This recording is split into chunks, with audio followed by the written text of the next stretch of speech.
Marco എന്ന് പറഞ്ഞ cinema release ചെയ്തപ്പോൾ, മലയാളത്തിൽ റിലീസ് ചെയ്തപ്പോൾ, ഇങ്ങനെയൊക്കെ ചോരക്കളിയുള്ള സിനിമയുണ്ടോ, അല്ലെങ്കിൽ ഇങ്ങനെയൊക്കെ മലയാള സിനിമയിൽ ചെയ്യാൻ പറ്റുമോ എന്ന് നമ്മളെല്ലാവരും ആകാംക്ഷയോടെ കണ്ടു. പക്ഷേ ആനിമൽ കിൽ എന്ന് പറഞ്ഞ സിനിമയിലെല്ലാം ഈ ചോരക്കളി നമ്മൾ കണ്ടതാണ്. എങ്കിലും മലയാള ഓഡിയൻസ് മലയാളത്തിൽ ഇങ്ങനെ ഒരു സിനിമ ഉണ്ടാവുമെന്നൊന്നും പ്രതീക്ഷിച്ചില്ല.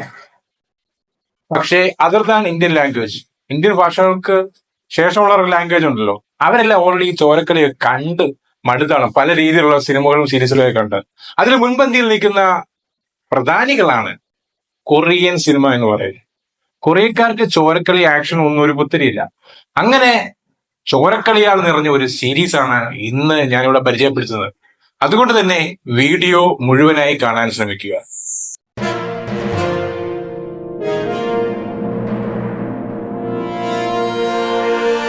കൊറിയൻ സിനിമാ ലോകത്തിന്റെ ഏറ്റവും വലിയ പ്രത്യേകത എന്തെന്ന് വെച്ച് കഴിഞ്ഞാൽ അവര് തിരഞ്ഞെടുക്കുന്ന കഥയും അതിന് ഉതകുന്ന രീതിയിലുള്ള പെർഫോമൻസും എല്ലാം തന്നെയാണ്. അപ്പം അധികം അമാന്തപ്പെടുത്തുന്നില്ല, നേരെ കഥയിലേക്ക് അങ്ങ് വരാം. ഈ ഒരു സീരീസിലേക്ക് വരുവാണെങ്കിൽ, ഇതൊരു സീരീസ് ആണ്, ഈ ഒരു സീരീസിലേക്ക് വരുവാണെങ്കിൽ ക്യാമറ അങ്ങോട്ട് പോകുമ്പോൾ കാണിക്കുന്നത് ഒരു മൃഗാശുപത്രിയാണ്. കൊറിയൻ നഗരത്തിലെ ഒരു മൃഗാശുപത്രിയിലേക്കാണ് പോകുന്നത്. അവിടെ ഒരു 5 അംഗ കുടുംബമുണ്ട്. 5 അംഗ കുടുംബം എന്ന് പറയുമ്പോൾ ഒരു വല്യച്ഛൻ, അമ്മ, അച്ഛൻ, അവരുടെ 2 മക്കളും. അങ്ങനെ അവര് സമാധാനത്തോടെ പോവുകയാണ്. മൃഗാശുപത്രിയാണ്, ഈ അച്ഛനും അമ്മയാണ് ഡോക്ടേഴ്സ്. അവിടേക്ക് ഒരു ദിവസം ഒരു പേസ്റ്റ് കടന്നു വരികയും തന്റെ പെറ്റായിട്ടുള്ള ഡോഗിന് എന്തോ ഇഷ്യൂ ഉണ്ടെന്ന് പറയുകയും ചെയ്തു. അപ്പൊ അവര് പറഞ്ഞു 2 ദിവസം അവിടെ നിൽക്കട്ടെ, ഞങ്ങളെല്ലാം ശരിയാക്കിക്കൊള്ളാം എന്ന് പറയും. അതേ സമയം തന്നെ ക്യാമറ അപ്പുറത്തോട്ട് നീക്കുകയാണെങ്കിൽ ഇവരുടെ 2 മക്കളുണ്ടല്ലോ, ഒരു പെൺകുട്ടി ഒരു ആൺകുട്ടിയാണ്. ഈ ആൺകുട്ടി ഒരു ഇൻട്രോവേർട്ട് ടൈപ്പാണ്, പെൺകുട്ടി ഭയങ്കര സ്റ്റബ്ബോണാണ്. ആരാന്ന് ചോദിച്ചാൽ നീ ആരാന്ന് ചോദിക്കുന്ന ഒരു ടൈപ്പാണ്. അങ്ങനെ ഇരിക്കെ ഇവര് സ്കൂളിലേക്ക് പോകുമ്പോൾ അവിടുത്തെ ഒരു അഴുക്ക ചെറുക്കൻ, അവരും ഇവളും കൂടെ ചെറിയ പ്രശ്നങ്ങൾ ഉണ്ടാകുന്നു. അത് ഇവരുടെ വീട്ടുപടിക്കലെത്തുന്നു. അതേ സന്ദർഭം തന്നെ ഈ ഒരു കൊറിയൻ നഗരത്തിൽ ഒരു സീരിയൽ കില്ലിംഗ് നടക്കുന്നുണ്ട്. അതായത് പെൺകുട്ടികളെ ടാർഗറ്റ് ചെയ്ത് അവരെ മൃഗീയമായ രീതിയിൽ കൊലപ്പെടുത്തുക. അപ്പൊ ഈ ഒരു 3 കഥാസന്ദർഭങ്ങളിലും വന്നു ചേരുന്നത് ഇവരുടെ വീട്ടുപടിയിലാണ്. തുടർന്ന് അങ്ങോട്ട് നടക്കുന്ന സംഭവങ്ങളാണ് ഈ ഒരു സീരീസ് പറയുന്നത്. അപ്പൊ നമ്മൾ കേൾക്കുമ്പോൾ വിചാരിക്കും ഇത്രയൊക്കെ ഉള്ളൂ കഥ, ഇതെന്തായാലും ചെറിയ ചെറിയ പ്രശ്നങ്ങളൊക്കെ കാണും, ചെറിയ ആക്ഷൻ കാണും എന്നൊക്കെയല്ലേ വിചാരിക്കത്തുള്ളൂ. അല്ല, അങ്ങനെ ഒരു രീതിയിലേ അല്ല ഈ ഒരു സിനിമ കൊണ്ടുപോകുന്നത്. ആക്ഷൻ അല്ല, നേരെ മറിച്ച് ചോരക്കളിയാണ് ഇവിടെ നടക്കുന്നത്. അതാണ് എടുത്തു പറയേണ്ടതെന്ന് പറയുന്നത്. മാർക്കോയിൽ നമ്മൾ കണ്ട ചോരക്കളിയാണെങ്കിൽ അതിന് ഭയങ്കര ഒരു വൈൽഡ്നെസ് ഉണ്ടായിരുന്നു. പക്ഷെ ഈ ഒരു സീരീസിലെ ചോരക്കളി എന്ന് പറയുന്നത് വൈൽഡ്നെസ് അല്ല, അല്പം ക്ലാസി ആയിട്ടുള്ള രീതിയാണ്. നമ്മൾ പ്രേക്ഷകർ കാണുമ്പോൾ വിചാരിക്കും ഇതൊക്കെ ഇതിന് വേണ്ടതാണെന്ന് നമ്മൾ വിചാരിക്കും. അയ്യോ എന്ന് വിചാരിക്കത്തില്ല, ഇത് ഇങ്ങനെ തന്നെ വേണമെന്ന് വിചാരിക്കും. ആ രീതിയിലാണ് ഈ ഒരു സീരീസ് പോകുന്നത്. ഈ ഒരു 5 കഥാപാത്രങ്ങളാണ് ഇതിലെ മെയിൻ കഥാപാത്രങ്ങൾ എന്ന് പറയുന്നത്. ഇത് കൂടാതെ വില്ലന്മാരൊക്കെ ഉണ്ട്. ഈ 5 കഥാപാത്രങ്ങളാണ് മെയിൻ കഥാപാത്രം. ഇതിലെ അമ്മയുടെ വേഷം ചെയ്യുന്ന ആ വ്യക്തിയെ നമുക്ക് അറിയാൻ പറ്റും. നമുക്കറിയാം കൊറിയൻ എപ്പിക് ആയിട്ടുള്ള കിങ്ഡം എന്ന് പറഞ്ഞ സോംബി സീരീസ് ഉണ്ടാകും. ആ സോംബി സീരീസിലെ ഏറ്റവും പിവറ്റൽ റോൾ കൈകാര്യം ചെയ്ത വ്യക്തി തന്നെയാണ് ഈ ഒരു സീരീസിൽ അമ്മവേഷം ചെയ്യുന്നത്. പുള്ളിക്കാരത്തി ഒരു ആറാട്ടാണ്, പുള്ളിക്കാരത്തി ആറാടുകയാണ് ഈ ഒരു സീരീസ് മുഴുവൻ.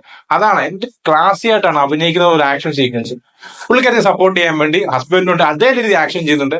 2 മക്കളുണ്ട്, അവരും അവരുടെ രീതിയിലുള്ള കുറെ സംഭവ വികാസങ്ങൾ കാണിക്കുന്നുണ്ട്. പിന്നെ ഇവരെ എല്ലാം സപ്പോർട്ട് ചെയ്യാൻ വേണ്ടി അമ്മായച്ചനും ഉണ്ട്. ഇതാണ് ഈ 5 അംഗ കുടുംബം എന്ന് പറയുന്നത്. രസകരമായ രീതിയിലാണ് ഈ ഒരു സീരീസ് പോകുന്നതും. അതായത് പുള്ളി ഒരു വൈൽഡ് ആക്ഷൻ ബ്ലഡ് ബാത്ത് ഒക്കെ ഉണ്ടെങ്കിലും ആ ഒരു നടക്കേണ്ട രീതിയിൽ തന്നെ ഹാസ്യവും ഒരു സൈഡിൽ കൂടെ പോകുന്നുണ്ട്. ചില ഭീകരമായ സീനൊക്കെ കൊമിക്കൽ വേയിൽ പ്രസന്റ് ചെയ്തപ്പോൾ നമ്മൾ വിചാരിക്കും ഇങ്ങനെ ചെയ്യാം. എന്തായാലും പെർഫോമൻസ് വൈസ് നോക്കുവാണെങ്കിൽ ഇതിലെ എല്ലാ ക്യാരക്ടേഴ്സും, ഈ മെയിൻ ആയിട്ടുള്ള 5 ക്യാരക്ടേഴ്സും അത് കൂടാതെ വരുന്ന ക്യാരക്ടേഴ്സ് എല്ലാം തന്നെ ഗംഭീരമായ പെർഫോമൻസ്. ആസ് യൂഷ്വൽ കൊറിയൻ ആക്ടേഴ്സിന്റെ പെർഫോമൻസിൽ ഒരു വിട്ടുവീഴ്ചയും വരത്തില്ല. അത് തന്നെയാണ് ഈ ഒരു സീരീസിലും കാണാൻ വരുന്നത്. എനിക്ക് ഏറ്റവും ഇഷ്ടപ്പെട്ട ഇതിലെ ഒരു സ്റ്റോറി ടെല്ലിംഗ് തന്നെയാണ്. ഇങ്ങനെയൊക്കെ കഥ പോകാം, അല്ലെങ്കിൽ നമ്മൾ വിചാരിക്കുന്ന രീതിയിലല്ല ഈ ഒരു കഥ പോകുന്നത്. കഥയ്ക്കകത്ത് പോലെ വേറൊരു കഥ, ആ കഥ ചെന്നെത്തുന്ന രീതി, അത് എക്സിക്യൂട്ട് ചെയ്യുന്ന രീതി, അത് ഗംഭീരമായിട്ട് ഈ ഒരു സീരീസിൽ എക്സിക്യൂട്ട് ചെയ്തിട്ടുണ്ട്. അപ്പൊ വെറും ഒരു ബ്ലഡ് ബാത്ത് അല്ല, നേരെ മറിച്ച് അതിന് വേറെ കുറെ കാരണങ്ങളും ഉണ്ട് എന്നുള്ള രീതിയിൽ തന്നെയാണ് ഈ ഒരു സീരീസ് എൻഡ് ചെയ്യുന്നത്. അപ്പം 6 എപ്പിസോഡുള്ള ഈ ഒരു സീരീസിന്റെ പേരാണ് ഫാമിലി മാറ്റേഴ്സ് എന്ന് പറയുന്നത്. ആ പേര് സൂചിപ്പിക്കുന്നത് തന്നെ ഒരു ചെറിയ ചോരക്കളിയുടെ കുടുംബകഥ എന്ന് തന്നെ വ്യക്തമാക്കേണ്ടിയിരിക്കുന്നു. ഇതിനകത്ത് വേറെ കുറച്ച് കാര്യങ്ങളുണ്ട്, അതെല്ലാം പറഞ്ഞു കഴിഞ്ഞാൽ ചിലപ്പോൾ സ്പോയിലർ ആയിരിക്കും. എന്തായാലും കാണാത്തോ ഉടനെ തന്നെ കാണാം. കാരണം ഏറ്റവും കൂടുതൽ action, different style of action, blood Baat, fans ആണെങ്കിൽ ഉറപ്പായും കാണണം. അല്ലാതെ തന്നെ മീഡിയം ഫാൻസ് ആണെങ്കിൽ നിങ്ങൾക്ക് കാണാൻ പറ്റിയ സീരീസ് ആണ്. നിങ്ങൾ കാണണം, ഈ കൊറിയൻ സീരീസ് ഒക്കെയാണ് നിങ്ങൾ കാണേണ്ടത്. ഇത്രയും ഇവർക്ക് എന്തുമാത്രം കഥ എവിടുന്ന് കിട്ടുന്നത് എന്നുള്ളതാണ് ഏറ്റവും വലിയൊരു അത്ഭുതം എന്ന് പറയുന്നത്. ഇപ്പൊ ഫാമിലി മാറ്റേഴ്സ് എന്ന് പറഞ്ഞ സീരീസിന്റെ സീസൺ 1 6 എപ്പിസോഡാണ്. സീസൺ 1 ഞാൻ പ്രത്യേകം പറയുമ്പോൾ 6 എപ്പിസോഡിൽ നിർത്തുന്നു.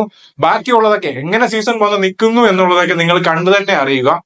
തുടർന്നുള്ള കാര്യങ്ങളെല്ലാം തന്നെ കണ്ടു തന്നെ അറിയാം. എന്തായാലും കൊറിയൻ സിനിമ ലവേഴ്സ് ആണെങ്കിൽ മസ്റ്റ് വായിച്ചായിട്ട് കാണേണ്ടതാണ്. അല്ലാതെ തന്നെ സിനിമ ലവേഴ്സ് ആണെങ്കിൽ ഉറപ്പായും കാണേണ്ട സീരീസ് ആണ് ഈ ഫാമിലി മാറ്റേഴ്സ് എന്ന് പറയുന്നത്. ഈ ഒരു വീഡിയോ ഇഷ്ടപ്പെട്ടെങ്കിൽ നമ്മുടെ ചാനൽ ഒന്ന് സബ്സ്ക്രൈബ് ചെയ്യുക, ലൈക്ക് ചെയ്യുക, ഷെയർ ചെയ്യുക.